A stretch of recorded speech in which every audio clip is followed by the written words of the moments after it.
अस्सलाम वालेकुम स्टूडेंट्स, आज हम एक्सरसाइज नंबर 3.5 कर रहे हैं। तो 3.5 के अंदर जॉइंट वेरिएशन है। तो जॉइंट वेरिएशन क्या होती है? इसमें हमारे पास कम्बिनेशन होता है दो या दो से ज़्यादा डायरेक्ट और इन्वर्स वेरिएशन का। तो डायरेक्ट और इन्वर्स वेरिएशन हमारे पास एक वेरिएबल की शक्ल में भी हो सकती हैं और एक से ज़्यादा वेरिएबल की शक्ल में भी हो सकती हैं। तो इस तरह के कम्बिनेशन को हम जॉइंट वेरिएशन बोलते हैं। तो डेफिनेशन है इसकी, कम्बिनेशन ऑफ टू और मोर डायरेक्ट और inverse variation of more than one variable form joint variation. तो अब एक स्टेटमेंट है, अगर यहाँ पे लिखा हो कि if a variable y varies directly as x, यानी कि y जो है वो डायरेक्टली वेरीज है किसके, x के, और फिर कह रहा है and varies inversely as z। तो y जो है x के डायरेक्टली वेरीज है और z के वो इन्वर्सली वेरीज है।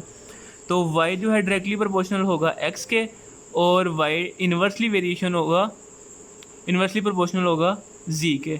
तो यहाँ पे ये हमारे पास दो स्टेटमेंट्स आ गई। अब इसको हम इक्वेशन की फॉर्म में कैसे लिखेंगे, उसके लिए हमें पहले इनको ज्वाइन करना पड़ेगा। तो यहाँ पे हम इसको लिख लेंगे x इंटू 1/z, तो ये x/z बन जाएगा। अब इसको इक्वेशन की फॉर्म में लिखेंगे तो y equal k into x/z आ जाएगा। तो ये सारी जॉइंट वेरिएशन के ऊपर ये सारी ये इस तरह से हमने काम करना है। तो हमने जो 3.2 की थी वो सारी इस तरह की ही एक्सरसाइज थी। तो अब ये 3.5 और 3.2 सिमिलर हैं, बस इनमें फ़र्क है कि हमने दो को जोड़ देना। तो क्वेश्चन नंबर 1 करते हैं इसका। क्वेश्चन नंबर 1 की स्टेटमेंट है if s varies directly as u square. ठीक है, तो इसको हम लिखते हैं स्टेटमेंट की फॉर्म में। तो ये बन जाएगा s directly varies to the u square. ठीक है, उसके बाद कह रहा है कि इन्वर्सली एज v, तो ये बन जाएगा s inversely varies as v। तो ये हमारे पास एक u स्क्वायर आ गया, एक v आ गया। अब हमने इनको इकट्ठा करना है, तो जॉइंट वेरिएशन जब इसके ऊपर अप्लाई करेंगे तो ये बन जाएगा s directly varies to the u square over v। तो इसको जब इक्वेशन की फॉर्म में लिखेंगे तो ये बन जाएगा s equal k into you square over v। तो यहाँ पे अब हमने क्या करना है, इनकी वैल्यूज पुट करनी है। कह रहा है कि s जो है 7 के इक्वल है जब u 3 के इक्वल होगा और v जो है वो 2 के इक्वल होगा। तो यहाँ पे हम इसको लिख देते हैं, वैल्यूज़ को पुट करेंगे। पुटिंग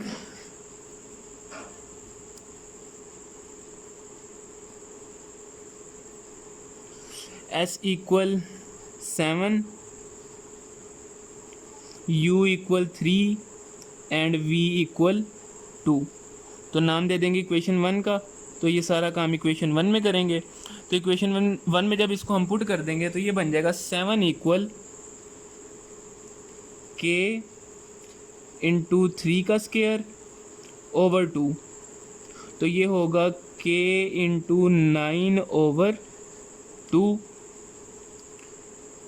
तो 7 के साथ 2 मल्टीप्लाई होगा और 9 इधर आके डिवाइड हो जाएगा। तो ये बन जाएगा 2 इंटू 7 14 ओवर 9 इक्वल k। अब ये जो k का जो आंसर है इसको हमने पुट कर देना है इक्वेशन 1 में। तो इक्वेशन 1 में इसको जब पुट करेंगे तो ये बन जाएगा कुछ इस तरह से। तो s equal 14 into you square over 9 v बन जाएगा, क्योंकि k 14 ओवर 9 था तो k की जगह पे आ जाएगा 14 ओवर 9।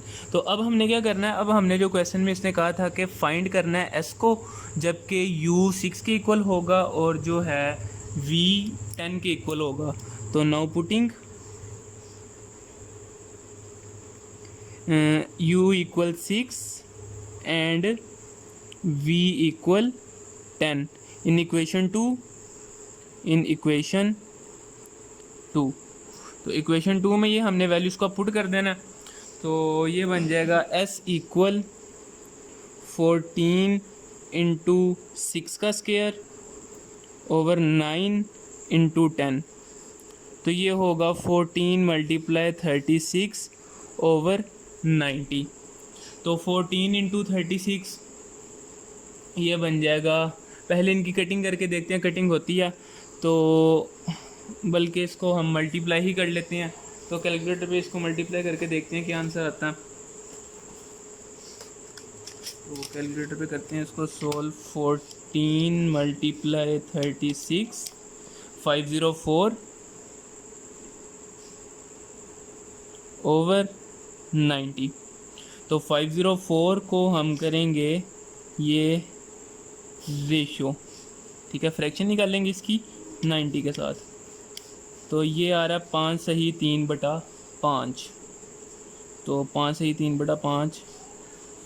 तो यहाँ पे हम इसको बल्कि ऐसे ही लिख लेते हैं, 3 के ऊपर डिवाइड करके देखते हैं इसको। बल्कि 5 सही 3/5 का मतलब है 5 × 5 25, 25 × 3 28 ओवर 5। तो S जो है वो इक्वल आ जाएगा 28 ओवर 5 के। तो हमारे पास जो दो आंसर होंगे, उस 3.2 के अंदर भी हम ऐसे ही लिखते थे कि दो आंसर लिखते थे, एक ये जो इक्वेशन बनती थी और एक जो हमारे पास आंसर आता था। तो इक्वेशन हमारे पास क्या बनी है, S equal 14 U² over 9V, और दूसरा आंसर क्या है, S इक्वल 28 ओवर 5। तो इसको सॉल्व करने का तरीका यही है कि आपने जो है सबसे पहले अगर 3 की शक्ल में आएगा तो ये संयों में आएगा, यानी कि साइड पे इस तरह से, फिर आगे ऊपर वाली वैल्यू और फिर नीचे वाली। तो आगे संख्या तोड़ के हमने 5 को 5 से ज़रब दी, 25 25 में 3 जमा किया 28, 28/5 आ गया। तो ये हमारे पास ये दो आंसर आ गए और इसके साथ क्वेश्चन नंबर 1 हो गया कंप्लीट। तो क्वेश्चन नंबर 2 को अब करते हैं सॉल्व। तो क्वेश्चन नंबर 2 की स्टेटमेंट है, इसमें कह रहा है कि if W varies joint as x y² and z। तो इसमें जो है हमने इन तीनों को, उसने ना डायरेक्ट वेरिएशन का है ना इन्वर्स वेरिएशन का है, तो हम यहाँ पे इसको डायरेक्ट ही कंसीडर करेंगे। तो W is directly varies to x y² z। तीनों आ गई। इसको इक्वेशन की फॉर्म में लिखेंगे तो ये हो जाएगा W equal k x y² z। नाम दे देंगे इक्वेशन 1 का। अब इसमें क्या करना है हमने, इसमें हमने पुट करना है इन वैल्यूज़ को। पुटिंग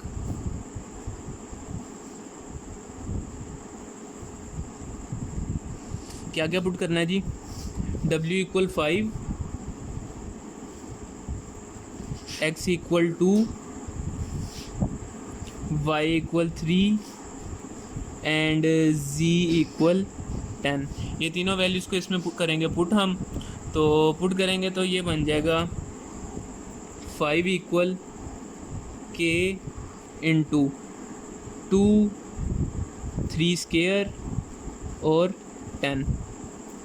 तो 5 इक्वल आएगा k इंटू 20 इंटू 9। तो ये बन जाएगा 5 इक्वल 180 इंटू k। तो k इक्वल आएगा 5 ओवर 180। तो अब k को हमने पुट करना है इक्वेशन 1 में। नाउ पुटिंग k इन इक्वेशन 1।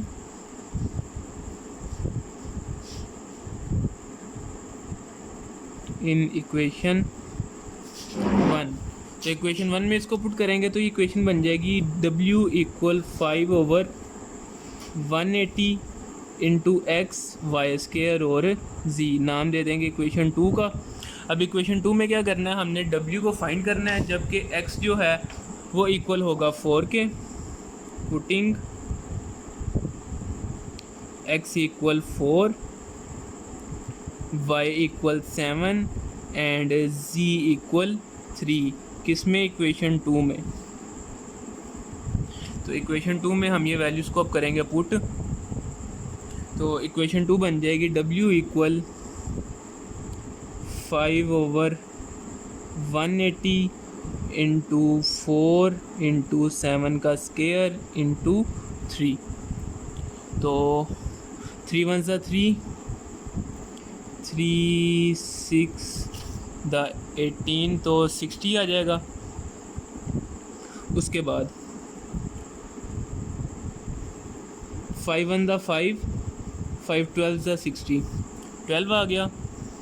4 1 4, 4 3 12, तो बचा क्या 49 ओवर 3। 7 का स्क्वायर 3 होगा, तो W इक्वल आ जाएगा 49 ओवर 3। तो हमारे पास ये जो है टोटल एक हमारे पास ये जो इक्वेशन बनी है ये, और w का जो आंसर है ये दोनों हम लिखेंगे सॉल्यूशन के अंदर। तो हमारे पास जो सॉल्यूशन है वो क्या है, w equal 5x² over z over 180, और दूसरा जो है w इक्वल आया 49 ओवर 3 के। तो इसके साथ क्वेश्चन नंबर 2 भी कंप्लीट हो गया। तो अब क्वेश्चन नंबर 3 को करते हैं। तो क्वेश्चन नंबर 3 की स्टेटमेंट है, इसमें कह रहा है if y varies directly as x³। तो इसको हम लिखते हैं पहले, तो y is directly varies to x³। उसके बाद and inversely as z² and t। तो इनवर्सली तो 1 ओवर z² इंटू टी। तो इनको जब ज्वाइन करेंगे हम इन दोनों को, तो ये बन जाएगा y directly varies to x³ over z² into T. तो इसको इक्वेशन की फॉर्म में लिखेंगे तो ये बन जाएगा y equal kx³ over z² into T. नाम दे देंगे इक्वेशन 1 का। अब इक्वेशन 1 में क्या क्या करना है, हमने y को पुट करना है 16 के equal. Now putting y equal 16, x equal 4, z equal 2 and t equal 3 in equation 1। तो इक्वेशन 1 में ये सारा काम करना है। तो इक्वेशन 1 में ये सारी वैल्यूज़ को कर देते हैं पुट। तो ये बन जाएगा y equal k into 16 equal k into 4³ over 2² into 3। तो ये होगा 16 equal k 64 over 4 multiply by 3। तो 4 को 64 पे डिवाइड करेंगे, 4 1 ज़ा 4, 16 आएगा। तो ये होगा 16 इक्वल 3 डिवाइड हो रहा है, इधर आके मल्टीप्लाई हो जाएगा, तो मल्टीप्लाई 3 इक्वल 16 के। 16 से कैंसिल होगा तो k इक्वल आ जाएगा 3 के। तो k को पुट कर देंगे इक्वेशन 1 में। Now putting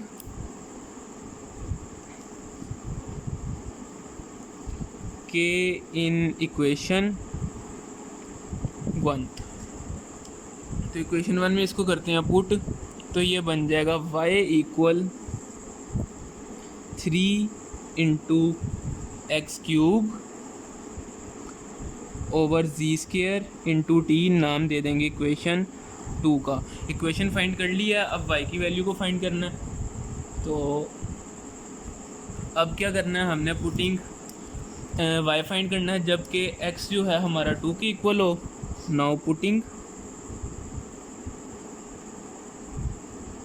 x equal 2, z equal 3 and t equal 4 in equation 2। Equation 2 में हम करेंगे पुट इनको। तो ये बन जाएगा y equal 3 into 2³ over 3² into 4। तो 3 इस वाले स्क्वायर से कटेगा और ये बन जाएगा 8 ओवर 3 इंटू 4। 4 1 ज़ा 4, 4 2 ज़ा 8। तो y इक्वल आ जाएगा 2 ओवर 3 के। तो अब हमारे पास दो आंसर आ गए हैं, एक इक्वेशन की फॉर्म में और एक जो है वो हमारे पास y का आंसर है। तो y equal 3x² over z² into T, और दूसरा है y इक्वल 2 ओवर 3। तो ये हमारे आगे दो आंसर। तो अब हमारा क्वेश्चन नंबर 3 भी कंप्लीट हो गया। तो क्वेश्चन नंबर 4 करते हैं अब। तो क्वेश्चन नंबर 4 की स्टेटमेंट है, इसमें कह रहा है if u varies directly as x² and inversely as a product of yz³।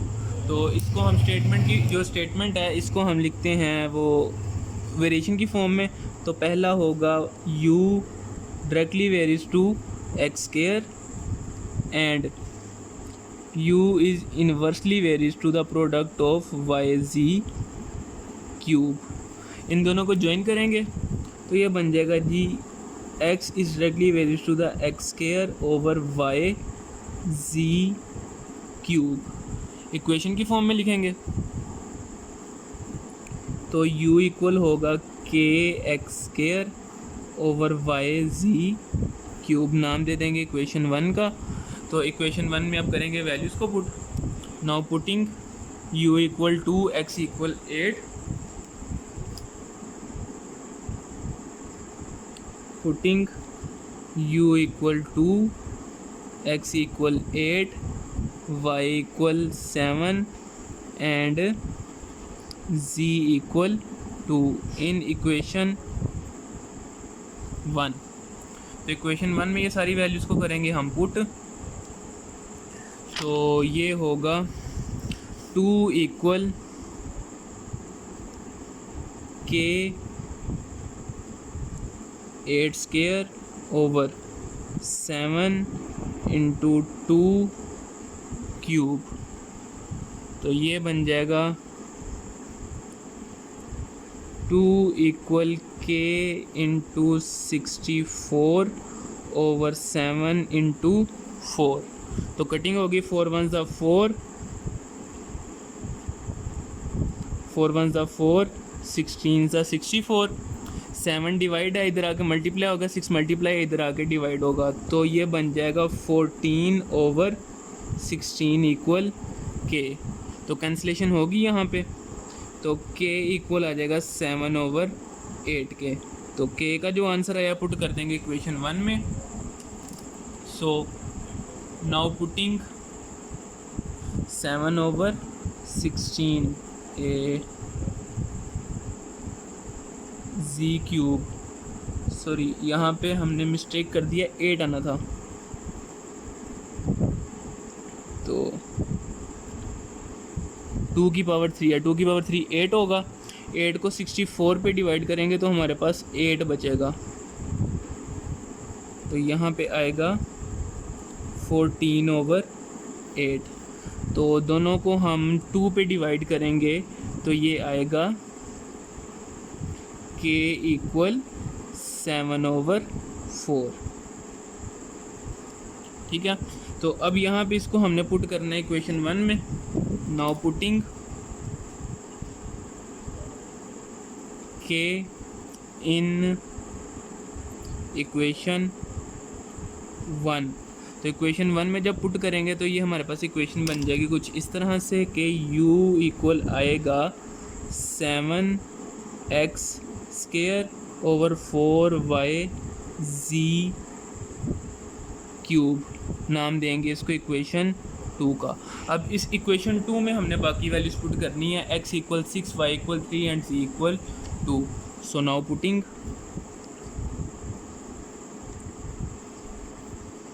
x equal 6, y equal 3 and z equal 2 in equation 2। तो इक्वेशन 2 में अब करेंगे वैल्यूज़ को पुट। तो ये बनेगा जी u equal 7 6 square over 4 into 3 into 2 cube. तो ये बन जाएगा u equal 7 into 36 over 4 multiply 3 multiply 8। तो 4 1 ज़ा 4, 4 9 ज़ा 36, 3 1 ज़ा 3, 3 3 ज़ा 9। तो 7 इंटू 3, 7 इंटू 3 21 ओवर 8। तो u का आंसर आ गया 21 ओवर 8। तो अब हमारे पास जो आंसर होगा सॉल्यूशन में वो क्या होगा जी, एक इक्वेशन जो कि है 7x square over 4y z cube और दूसरा जो है u का आंसर 21 ओवर 8। तो क्वेश्चन नंबर 4 भी कंप्लीट हो गया। तो ये आ गए इनके आंसर। तो अब सेकंड लास्ट क्वेश्चन करते हैं एक्सरसाइज का, जो कि क्वेश्चन नंबर 5 है। तो उसको करते हैं अब स्टार्ट। तो क्वेश्चन नंबर 5 की स्टेटमेंट है, कह रहा है if v varies directly as the product X Y cube. तो पहले इसकी हम वेरिएशन लिखते हैं कि v is directly varies to the X Y cube and inversely as z square, so v 1 over z square. तो इनको ज्वाइन करेंगे तो ये बन जाएगा v is directly varies to the X Y cube over z square. अब इसको equation की फॉर्म में लिखेंगे तो ये बनेगा v equal K X Y cube over z square, नाम देंगे इक्वेशन 1 का। अब इक्वेशन 1 में हमने ये वाली वैल्यूज़ पुट करनी है जो कि v इक्वल 27 x इक्वल 7। तो यहाँ पे लिखते हैं जी v equal 27 when x equal 7 y equal 6 and z equal 7। तो वैल्यूज़ को पुट करेंगे तो ये बन जाएगा 27 इक्वल k इंटू 7, y है 6 क्यूब ओवर 7 स्केयर। तो यहाँ पे क्या होगा, ये स्केयर इस वाले 7 से कैंसिल होगा तो बचेगा क्या, 7 डिवाइड है, इधर आगे मल्टीप्लाई होगा तो 27 मल्टीप्लस 7 इक्वल 6 का क्यूब जो है वो इक्वल होता है आई थिंक 216 के। तो 6 का क्यूब जी 216, तो ये बन जाएगा k इंटू 216। तो 27 को 7 से मल्टीप्लाई करते हैं, 27 मल्टीप्लाई बाय 7 तो ये आ रहा है 189। तो 189 216 मल्टीप्लाई है तो डिवाइड होगा 216 इक्वल के, तो 189 फ्रैक्शन 216 तो 7/8 आ रहा है। तो k बन जाएगा, ये k will be equal to the 7/8। तो अब ये जो k का आंसर है इसको पुट कर देंगे इक्वेशन 1 में। सो नाउ पुटिंग k इन इक्वेशन 1, पुटिंग k इन इक्वेशन 1। तो इक्वेशन 1 में पुट करेंगे तो ये बन जाएगी equation v equal 7x Y cube over 8 z square, नाम देंगे इक्वेशन 2 का। तो इक्वेशन 2 में अब हमने क्या करना है, ये जो बाकी वैल्यूज़ हैं ये पुट करनी है। तो v when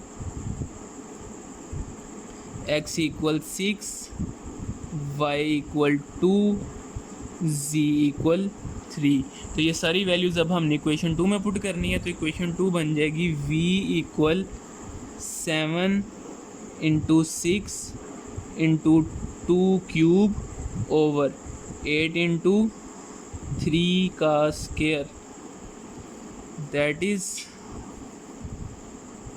v equal 7 into 6 और ये बनेगा हमारे पास मल्टीप्लाई बाय 8 ओवर 8 मल्टीप्लाई 9, 8 8 से कैंसिल होगा, 3 3 द 9, 3 2 द 6। तो v इक्वल आ जाएगा 14 ओवर 3 के 7 मल्टीप्लाई 2 14 ओवर 3। तो हमारे पास v का आंसर आ गया और ये जो इक्वेशन हम बनाते होते हैं वो हमारे पास इक्वेशन बन गई है। तो दोनों को अब आंसर में लिख देंगे।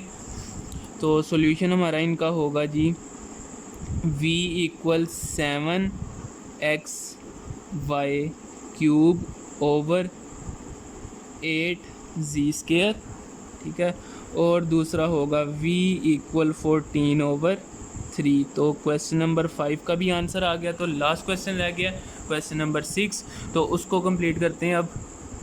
तो क्वेश्चन नंबर 6 है जो कि इस एक्सरसाइज का लास्ट क्वेश्चन है। तो स्टेटमेंट है इसकी, if w varies inversely as a cube of u। तो इसको हम लिखते हैं जी, स्टेटमेंट इसकी जो है वो है जी w वेरीज इन्वर्सली यानी कि 1 ओवर क्यूब ऑफ u, तो ये बन जाएगा u क्यूब। इसकी इक्वेशन बनाएंगे, बस एक ही इसने हमें कहा हुआ है तो इसमें जॉइंट वेरिएशन तो अप्लाई नहीं होगी। तो ये बन जाएगा w equal k over u cube, नाम दे देंगे इक्वेशन 1 का। तो इक्वेशन 1 में अब हमने क्या करना है, W equal 5 when U equal 3। तो इक्वेशन 1 में ये वैल्यूज़ को करना है पुट हमने, तो ये बनेगा 5 इक्वल K/3 क्यूब। तो ये होगा 5 इक्वल K/27। तो 27 है, इधर आके 5 से मल्टीप्लाई होगा, 5 मल्टीप्लाई बाई 27 इक्वल K। तो 27 को 5 से मल्टीप्लाई करेंगे, 27 मल्टीप्लाई 5, ये आ रहा है 135। तो K इक्वल आएगा 135 के। अब K को पुट करना है इक्वेशन 1 में। नाउ पुटिंग K इन इक्वेशन 1, तो लिख देते हैं यहाँ पे पुटिंग K इन इक्वेशन 1। तो इक्वेशन 1 में इसको हम पुट करेंगे, तो ये बनेगा W इक्वल 135/U क्यूब, नाम देंगे इक्वेशन 2 का। अब इक्वेशन 2 में क्या करना है, हमने U को 6 के इक्वल जो है वो पुट करना है। Now putting U equal 6 in equation 2। तो इक्वेशन 2 में जब U इक्वल 6 पुट करेंगे तो ये बनेगा W इक्वल 135/6 का क्यूब। तो 6 का क्यूब होगा 216, तो 135/216। तो इसको हम सोल्व करते हैं, इसकी हम फ्रैक्शन निकालते हैं। 135 फ्रैक्शन 216, तो ये आ रहा है 5/8। तो W इक्वल होगा 5/8 के। तो यहाँ पे हमारे पास दो आंसर इसके बनेंगे, सॉल्यूशन में लिखेंगे दो इसके आंसर। एक है हमारे पास जो इक्वेशन है इसकी, जो कि है W इक्वल 135/U क्यूब, और दूसरा है W इक्वल 5/8। तो ये आ गया इसका आंसर। तो इसके साथ हमारी एक्सरसाइज नंबर 3.5 हो गया कंप्लीट। तो अगर आपको ये एक्सरसाइज अच्छे से समझ आई है तो इसको लाइक करें, अपने दोस्तों के साथ शेयर करें और इस चैनल को सब्सक्राइब करें और साथ में मौजूद बेल आइकन को भी दबा दें ताकि नई आने वाली अपडेट आप तक पहुंचती रहें। तो आज के लिए इतना ही था, मिलते हैं नेक्स्ट वीडियो में। अल्लाह हाफिज़।